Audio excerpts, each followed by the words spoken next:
પટમાં છે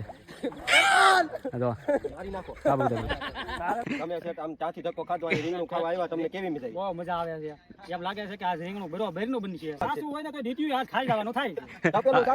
હા તો પાછી ઓળી રમવાની ફૂલચારીમાં આવી જશે નાખી દીધા છે જયેશભાઈ રસોયા લાવ 100 ગ્રામ મરચું હતું આપણે રીંગણા નહીં આવે ચાલશે હાલો સહી હાલતા થાવ જેથી જુગાડા ચાલુ છે હવે ખાવા બેહો હવે કારણ કે હવે નથી રહેવાતો આની જેવી મજા થોડીક આવે મિત્રો જો તો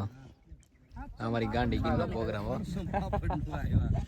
મારું શું કહેવાય આવા પ્રોગ્રામ જ ન કરાય બીજું કઈ